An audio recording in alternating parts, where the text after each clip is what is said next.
왜 이유 없이 계속 아플까? 게리, 케플런, 도나비치, 지금, 이응용, 옮김. 전통의학이 보지 못한 것이 뭐냐? 그거 봐왔던 모든 의사들은 빌리의 증상을 진단하고 치료하기 위해서 전통적인 의학 접근 방식을 사용했다.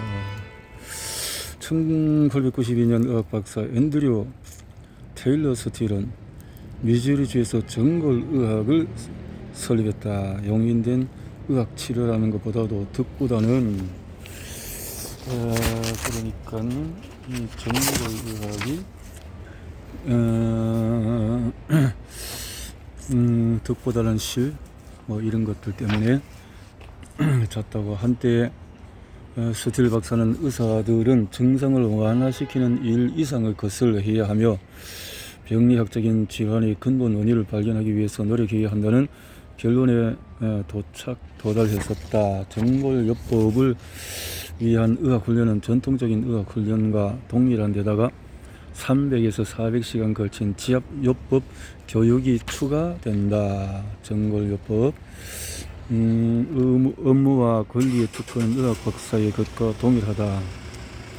정골의학은 신체를 상호작용하는 구조와 기능을 가진 살아있는 유기체로 본다. 이게 중요하군요. 종교의학과 정골의학의 접근 방식에서 또 다른 큰 차이점은 정골의학은 근골격계를 독특한 기관으로 본다는 점이다. 정골의학은 관점은 정신과 신체의 연관성도 인정을 한다라는 건데요. 환자들을 대할 때마다 지속적으로 물러나면서 스스로 질문하기를 이것이 나의 질환일 수 있다면은 연관성이 뭘까 이렇게 질문을 해보면서 접근한다. 인간이라는 본성 자체가 우리로 하여금 바로 눈앞에 있는 옳은 것을 못 보도록 막을 수가 있다. 비록 우리가 사물들을 주의 깊게 관찰하려고 최선을 다한다 해도 분명히 사실을 놓칠 수가 있다.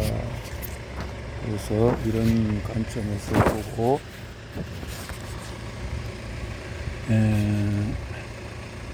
그래서 보이지 않는 고릴라라는 검사에서 거의 50%의 참가자가 고릴라를 목격하지 못했다. 우리가 얼마나 쉽사리 사물을 놓치는지 잘 인식한 채 환자들의 자세와 어조 그리고 감정 상태에 나타나는 단서들을 찾으면서 가능한 한 절실하게 그들의 말에 귀 기울이는 것이 중요하다. 끊임없이 내 주제에 넘은 추정을 제지하고 관련성을 찾으면서 말이다. 고릴라를 봐야지. 고릴라를 의심스럽다면 확인하라. 의심스러우면 확인을 하라.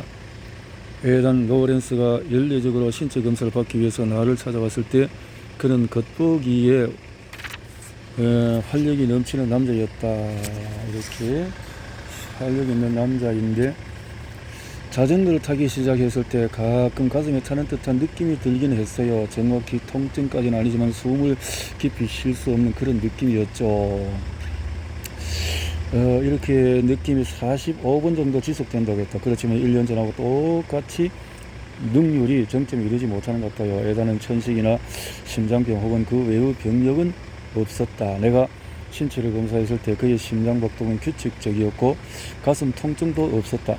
사실 2년 전에 스트레스 반향 검사를 포함해서 심장병 정밀 검사를 받았을 때도 모든 결과가 정상이었다. 정상치 않는데 왜 이런 문제가 있을까? 뭐 이런 한 스포츠 영양사는 에단에게 고지 열매로 만든 스낵을 추천했고 에단의 개업에는 그의 혈압을 재고 심장 소리를 들었지만 예상하던 대로 탄탄한 몸매의 나이든 운동선수라는 뻔한 대답을 했을 뿐이었다. 당신은 52세예요. 그러니까 25세였을 때처럼 다시 회복되기를 기대할 수는 없어요. 뭐 이런 식의 나이 탓을 했다라는 거죠.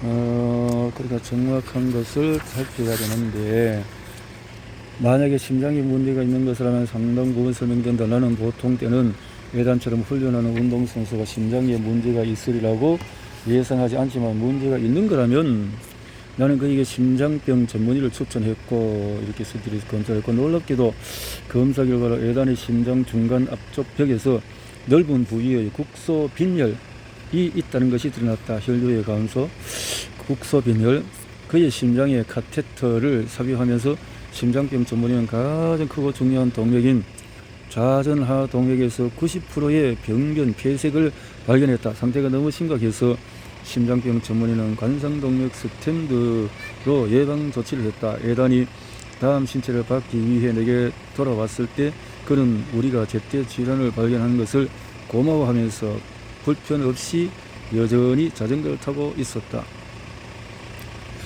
우리 모두는 잃어버린 것들에 대해서 너무 취약하다. 그래서 환자들의 이야기를 귀를 기울여서 단서를 포착하는 것이 최선이다. 안타깝게도 일선 의사들이 단순히 진단하는 것뿐만 아니라 징후에 대해서도 자신들은 옳고 환자들은 그러다는 속단하게 만드는 우울의식에 빠지기가 쉽다. 이렇게 빌리의 진단에 대해서 빌리의 검사 결과 나왔을 때 나는 애초에 의심했던 일이 사실임을 확인했다. 그는 염증 인자가 C4A가 현저하게 많아져 있었다. 이런 어떤 문제를 발견했다는 거죠.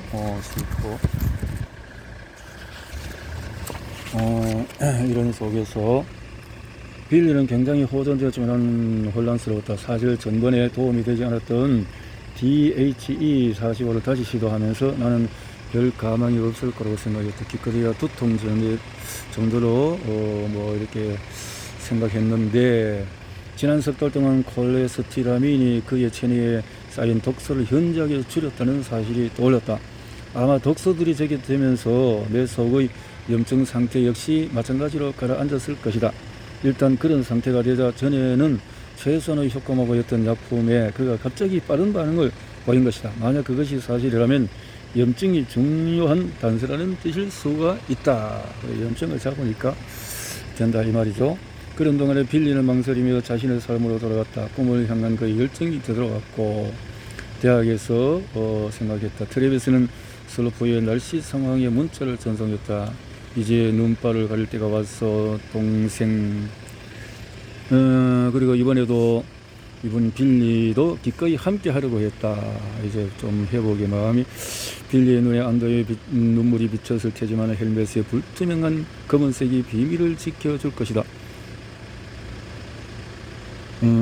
그러니까 3년 후에 슬로프 꼭대기에서 그는 또 무슨 종류의 통증이 자신을 기다리고 있는 게 아닐까 잠시 의심을 한 후 자신이 좀 심했었던 것을 상기하고 경사면을 타고 내려왔다.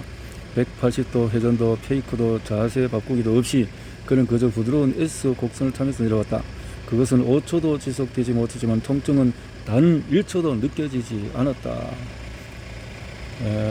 그래서 비교적 사소한 감정과 독소들이 축적된 염증 효과를 어떤 체크를 하면서 도움이 되어줬다라는 것을 말해주네요.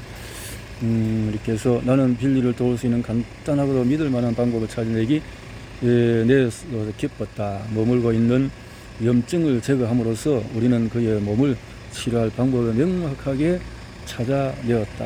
아주 좋은 방법을 내었다는